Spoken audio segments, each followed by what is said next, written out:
Hey guys, in our last video before our test, we're going to examine the three branches of the federal government, also known as the principle of separation of powers. Now, three branches of government were created by our forefathers to prevent any person from becoming too powerful. So three branches is definitely going to be helpful in preventing tyranny in our government. All right, so our first branch, established in Article 1 of the Constitution, is the legislative branch. And I always say that whatever letter that branch starts with, that's their job. So legislative, their job is to make laws, lawmakers.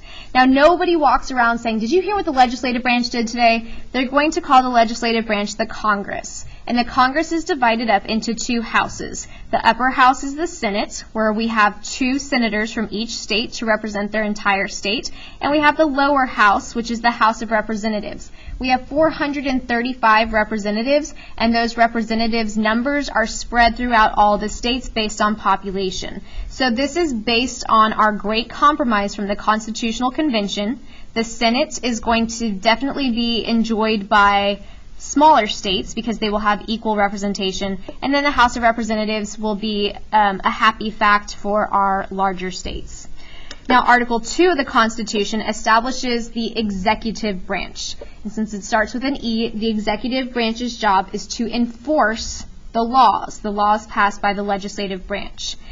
Okay, so basically the president, as he is called, and his vice president and his cabinet, his job is to make sure that whatever laws that have been passed by the legislative branch and approved by him are enforced by all citizens. I think this best matches with the principal idea of limited government, because the president is supposed to serve as your role model and the ultimate citizen and the ultimate ambassador to other countries, that he is going to follow the same laws as all the other people in the country. Okay? Now for judicial branch, J, this is established by the 3rd article of the Constitution. Now a lot of times people will say that they interpret the laws, but in kid-friendly language I say that the judicial branch judges laws.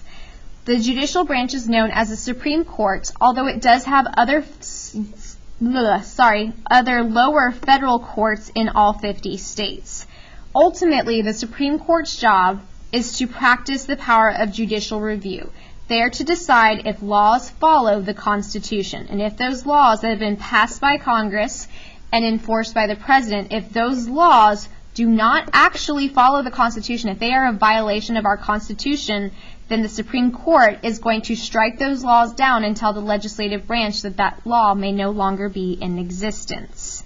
Okay, now some of the powers that we talked about in class also, besides just their jobs, we said that the legislative branch has the ability to declare war. A lot of kids think that it's the executive branch. The executive branch can suggest it and ask the legislative branch to declare war, but ultimately the legislative branch is in charge of declaring war. The executive branch, he can appoint people to his cabinet. He can also appoint judges to the judicial branch if there's any openings, but because of checks and balances, they have to be approved by this legislative branch. And then the judicial branch, when we did talk about checks and balances, we also discussed how judicial review is probably the most important power for the judicial branch to use, but the judicial branch can also declare acts of the presidency or the Congress as unconstitutional.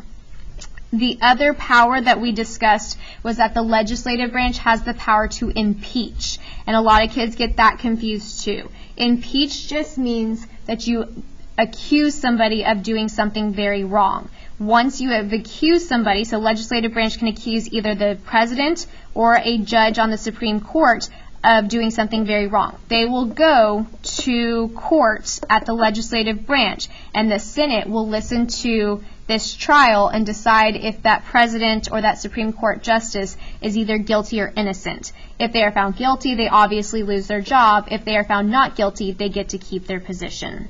All right, but the 3 most important things to remember are the legislative branch are the lawmakers, the executive branch is to enforce the laws, and the judicial branch is to judge and interpret laws to see if they follow the Constitution.